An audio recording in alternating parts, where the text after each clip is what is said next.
আসসালামু আলাইকুম everyone, welcome to my channel. নতুন রেসিপির ভিডিও নিয়ে আবার চলে এসেছি আপনাদের সামনে। আজ নিয়ে এসেছি তুলতুলে নরম বাতাসা পিঠা রেসিপি। দুধের রসে রান্না করা এই তুলতুলে নরম বাতাসা পিঠাটি খেতে এতটাই মজাদার, আপনারা একবার না খেলে বুঝবেন না। আর তৈরি করে নেওয়াটাও খুবই সহজ, অল্প সময় এটা তৈরি করে নেওয়া যায়। তুলতুলে নরম এই বাতাসা পিঠার রেসিপিটি দেখতে হলে পুরো ভিডিওটি দেখে নিন। আর ভিডিওটি ভালো লেগে থাকলে চ্যানেল সাবস্ক্রাইব করে দিবেন এবং পেজ ফলো দিয়ে যাবেন। এই পিঠা তৈরি করার জন্য প্রথমে আমি ব্যাটারটা তৈরি করে নিব। সেজন্য এখানে একটা মিক্সিং বলে আমি 1 কাপ চালের গুঁড়া নিয়েছি। এখানে আমি নর্মাল চালের গুঁড়াটা নিয়েছি, সাথে সাথে করা যে চালের গুঁড়াটা এটা নিয়েছি। এখন এর সাথে আমি 1 টেবিল চামচ দিয়েছি ময়দা। এখন দিয়ে দিচ্ছি লবণ। এইখানে আমি লবণ দিয়ে দিচ্ছি স্বাদ মতো, অর্থাৎ 1/2 চা চামচ পরিমাণ লবণ দিয়েছি। এখন অল্প অল্প করে পানি দিয়ে একটা পাতলা ব্যাটার তৈরি করে নিব। আর এখানে আমি যে 1 টেবিল চামচ পরিমাণ ময়দা দিয়েছি, এই ময়দাটা দিয়ে নিলে বাতাসাগুলো তৈরি করলে উপরের অংশটা একেবারে স্মুথ হয়। সেজন্য আপনারা চাইলে দিতে পারেন আর চাইলে স্কিপ করতে পারেন। এখানে আমি প্রথমে 1/2 কাপ পানি দিয়েছি। 1/2 কাপ পানি দিয়ে ব্যাটারটাকে ভালোভাবে মিশিয়ে নিচ্ছি। এর ঘনত্বটা অনেক রয়েছে, তাই এর সাথে আমি আরো পানি অ্যাড করব। এই 1 কাপ চালের গুঁড়ার সাথে আমার 1/2 কাপের চেয়েও বেশি পানি লেগেছে। আর এই পানিটা আমি কুসুম গরম রেখেছি, খুব বেশি গরমও নয় আবার খুব বেশি ঠান্ডাও নয়। এখন আমি আরো 1/2 কাপ পরিমাণ পানি এনেছি।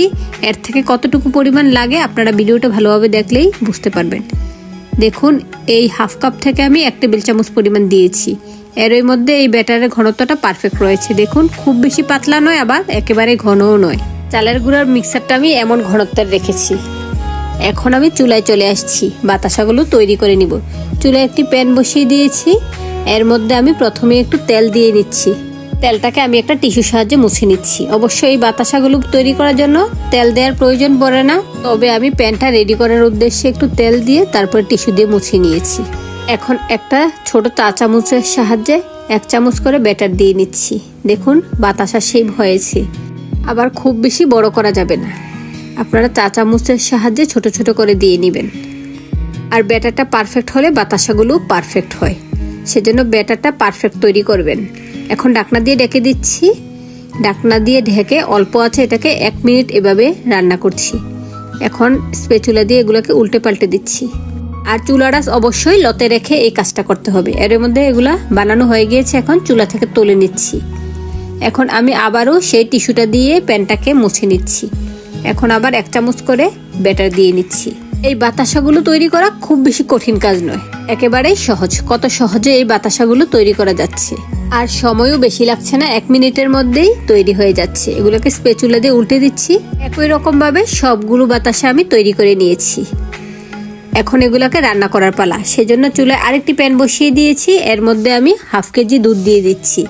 অবশ্যই এখানে আমি আগে থেকে জাল করা দুধটা ইউজ করছি। এখন এই দুধের মধ্যে দিয়ে দিচ্ছি 2টা এলাচ, এতে করে স্মেলটা অনেক বেশি ভালো আসে। এখন একটি তেজপাতা 2 ভাগ করে দিয়ে দিয়েছি। এখন দুধটাকে আরেকটু জাল করে নিচ্ছি। যেহেতু আগে থেকে জাল করা, খুব বেশি সময় জাল করতে হবে না। এখন এখানে স্বাদমতো লবণ দিয়েছি আর দিয়ে দিচ্ছি 1 টেবিল চামচ পরিমাণ গুঁড়া দুধ। এই গুঁড়া দুধটা দিয়ে নিলে খেতে আরো বেশি ভালো হবে, কারণ দুধের ঘনত্বটা একটু গাঢ় হবে আর খেতেও অনেক বেশি টেস্টি হবে।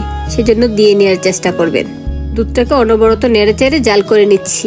ভালোভাবে বলক চলে আসা পর্যন্ত জাল করে নিচ্ছি, কারণ এই দুধটা আগে থেকে জাল করা, খুব বেশি সময় ধরে জাল করতে হবে না।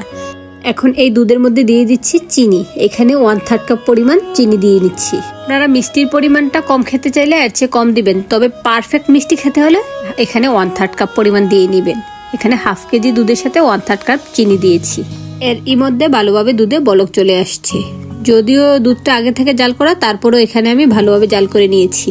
আবার এখানে দুধটাকে জাল করে খুব বেশি ঘনও করে ফেলবো না, এতে করে এই বাতাসা পিঠাগুলোর মধ্যে দুধটা ভালোভাবে ঢুকবে না। বলক চলে আসা দুধের মধ্যে এখন তৈরি করে রাখা বাতাসা পিঠাগুলো দিয়ে দিচ্ছি। আর এই বাতাসা পিঠাগুলো দেওয়ার সাথে সাথে একটু নেড়ে দিতে হবে, তা না হলে নিচের অংশে লেগে আসতে পারে। সেজন্য দেওয়ার সাথে সাথে আমি নেড়ে দিয়েছি।